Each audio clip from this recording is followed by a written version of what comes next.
I want to start with this Indiana senator who says interracial marriage was a mistake. Now, I have a clip, and he's since backtracked. Mike Braun tries to walk back his interracial marriage comments.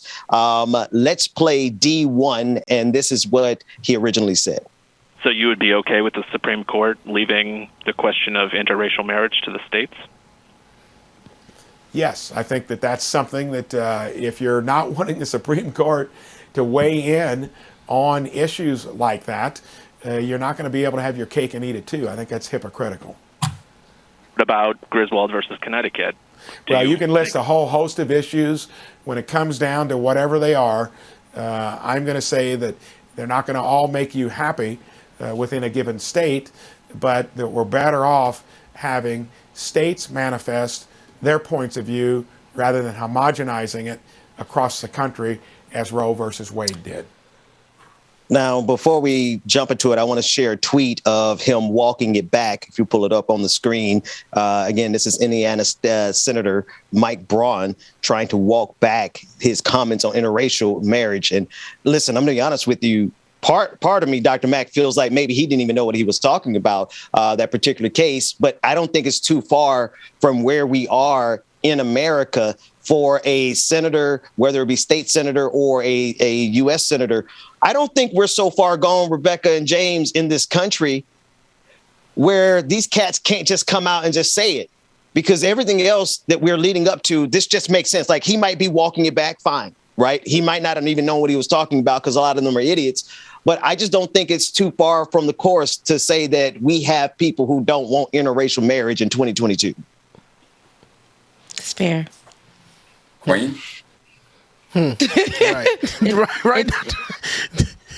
It's fair to say that, Ben. It's not like we ain't living in the times where it's shocking to say something like that, because these they out here just walking maskless during the pandemic, but literally maskless, and then no more KKK mask, no more none of that, no hoods, no nothing. They're doing this stuff for free. They're sitting in these positions, and they don't care anymore. It's like this is what my ancestors, they did. It was white with white people. It was, me. My preference is, black folks with black folks. But it is what it is. I mean, there are going to be people who don't want to see. It's not that I don't want to see mixed couples, but there are white people who do it because of they're just racist as hell. They just believe they have to keep the bloodline pure, and they have to make sure that they don't mix in little mulattoes or whatever the case may be. They don't want to dirty up the family name and things like that. And I also, I'm not shocked that we hear this from our state representatives or our leaders or anything like that, because once they get into the seat, they start falling in line with what is usually the conversations, the talking points. They start falling in line with that. The only thing is, the difference is that we live in a time now which, if you say something, we're going to read you your rights. We're going to make sure that everybody knows. Every time that you run, every time your face is posted, every time you say something online, we're going to keep on reminding you of what you said just last week. We're going to keep on reminding you of what you represent. We're going to keep on reminding you of the comments that you made that are that potentially hurt people, especially people of a particular group. In this case, we're talking about black folks, and we're talking about you mentioning Roe versus Wade, and not even in a great context here. It's just, and like you said, Ben, it could be that he was, actually ignorant, because they be dumb as hell running for these positions, and all they have to do to be qualified is be white and male. That's it. That's it. That's it. Just the other day, yesterday, another. These people really sit here and they'll argue these points. This point doesn't make any sense to me. But just yesterday, there was a story that came out, and Olay, friend to the show, actually posted it. And it's a proposed GOP bill that's going to eliminate age requirements in Tennessee for marriage. What? I'm sorry? Yeah. This is the same GOP folks that was sitting up there last week reading Ketanji Brown her rights over what?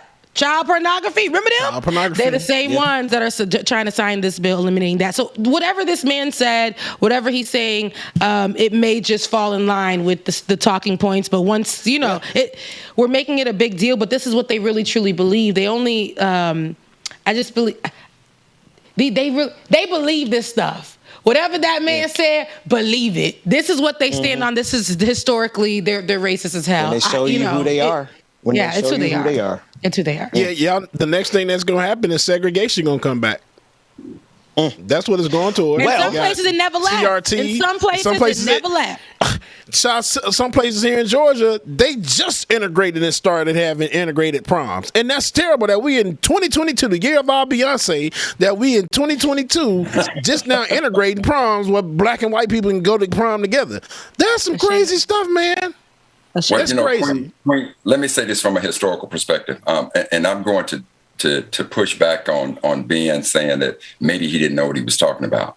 If you go back to 1915, when D.W. Griffith made the film Birth of a Nation, at the core of Birth of a Nation was the protection of the sanctity, if you will, the purity, if you will, and the fear of black men dealing with white women. That was the core of that. And that film first was shown in a private screening in the White House. So do I think that this man did not know? No, he was actually, you might as well have been listening to D.W. Griffith when he talked about interracial marriages being a problem. And at the same time, this will be the same man who will tell you, as a member of the Conservative Party, that I am a God-fearing man. Well, Mr. Senator, I would simply ask you and anybody else who has any questions about interracial relationships. I don't know what God you serve, but whatever God it is you serve, answer this question. If you were to take a baby girl or baby boy, a baby of every race, every religion, and place them in front of your God, who would your God love the most? And I think all of us will say that, well, my God would love everybody equally. Then why is it that your love can supersede God's love? Who are you to tell me who it is that I can love? So the nonsense that was espoused by him, it wasn't out of ignorance. This is why they ought to not be fighting against CRT, so that you can understand cultures of different people. You can understand not just cultures of different people, but you can understand humanity. Because say what you want, but man has always inherently known when man hurts man. So what this senator from Indiana, let's call him D.W. Griffin, what he has done in espousing this type of rhetoric is what I've said all along, is that -45, when he came out and did what he did, we saw what he did, we didn't take him serious, but he espoused this type of racist, white supremacist action, and then garnered arguably the most powerful position in the world, the White House. He basically gave every undercover racist a playbook that says, feel free, do not fear anymore, say what it is we feel about the superiority of the Aryan nation, white supremacy. So no, I don't give this senator from Indiana a pass. He is nothing more than a modern day D.W. Griffin espousing the virtues of Birth of a Nation in his attempt to protect the quote unquote sanctity and purity of white women. Come on now. Great. Amazing pushback. I accept that pushback well. Shouldn't even consider that white man didn't know what he's talking about. Of course he know what he's talking about. The hell I'm thinking. Let's go to the next story. They don't let us ever say that. I remember saying that on a few episodes back, and they're like, no, Biden did know. We always want to say they're ignorant. They don't be know. No, he did know. And you're right. He knew. They know. They know. My bad. Good pushback.